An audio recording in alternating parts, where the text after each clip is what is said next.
Vladimir Putin is heading to India for his first state visit since Moscow launched its full-scale invasion of Ukraine. Putin finds himself isolated in the West, but in India, he's expected to get the red carpet treatment from Prime Minister Narendra Modi.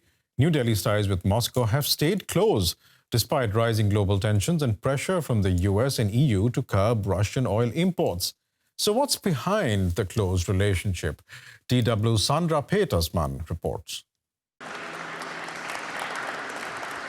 When these two men hug, it's not just personal.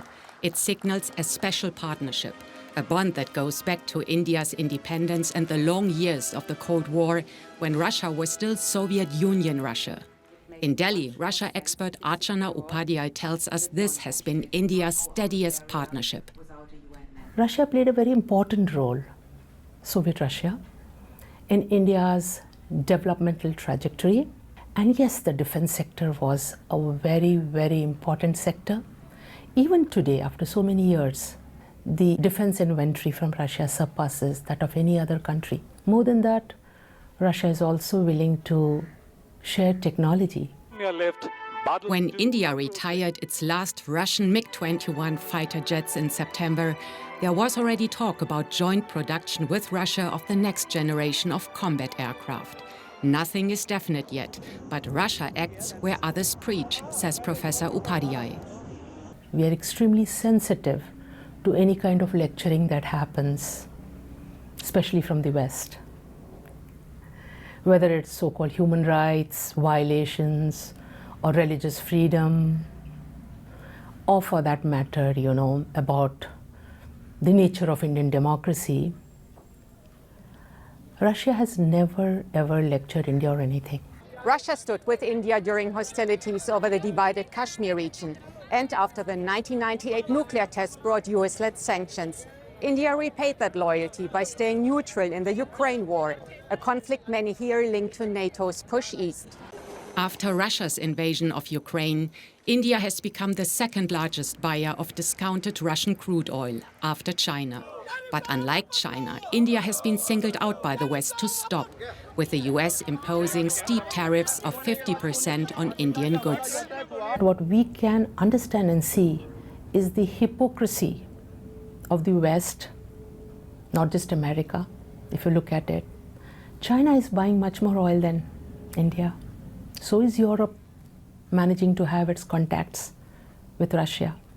After gaining independence, India has followed a non-alignment policy from day one, staying out of blocs and guarding its strategic autonomy.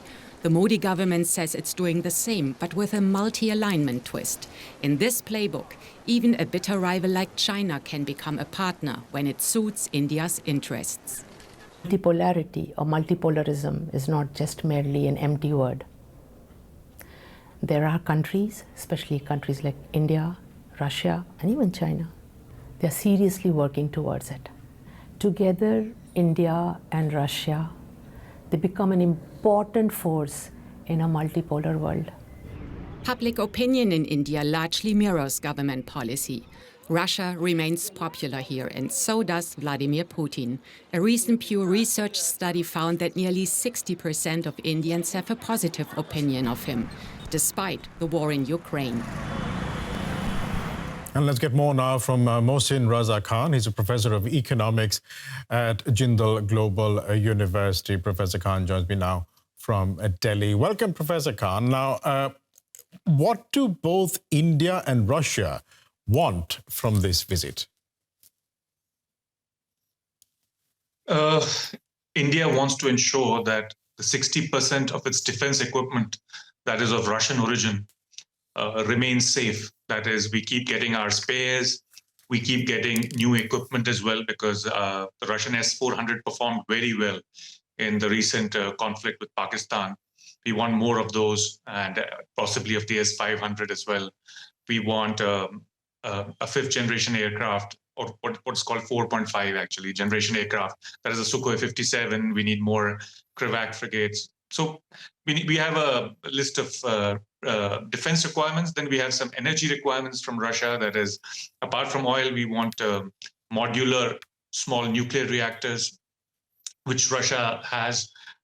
We also want to have labor mobility, and we want a more balanced trade relationship as well. That is, we have a massive deficit with Russia, almost $69 billion in trade, out of which Russia exports 64 billion to India, and we export only $5 billion. There's a lot of points that you mentioned over there. Let's talk about the defense aspect. Let's just look at that for a second. You're talking about India having this laundry list of items it wants from Russia, but surely it wouldn't be lost on India that given the kind of sanctions that Russia is facing, its ability to provide high-tech equipment, defense equipment to India is slowly diminishing. It is diminishing, and that is evident to India as well. Problem is, India doesn't have a lot of choices. Russian equipment was affordable, unlike European or American equipment, which was very expensive. Secondly, India doesn't want Russia to tilt too much towards China. After all, we still have an additional 50,000 troops on the Chinese border in Ladakh. That's almost 2.5 divisions. So we don't want further alignment between Russia and China. We want Russia to be continuing supporting us in a conflict and continue to provide us with spares. We also are okay with Russian equipment because we are used to it. And so, yes, it is a bit lower technology compared to the West, but it's affordable. It's within our budget.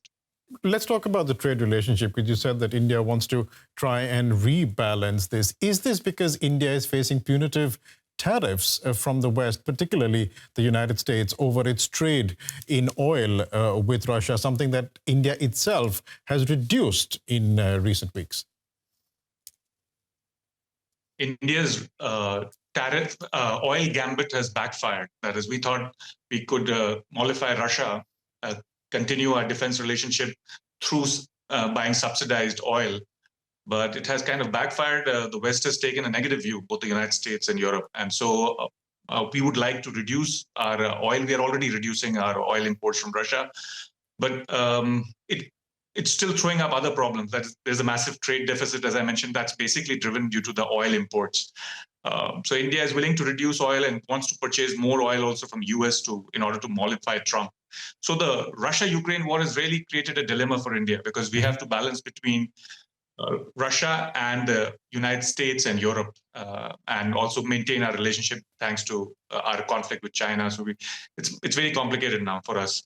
Talk to me about this balancing act, because I did want to ask you about that. I mean, India has been in this balancing act since the war in Ukraine broke out. But would you say that after these punitive tariffs from the Trump administration against India, this balancing act, this friendship with Russia, while at the same time maintaining positive relations with the West in the United States and the EU, that balancing act has honestly become much more difficult, has it not?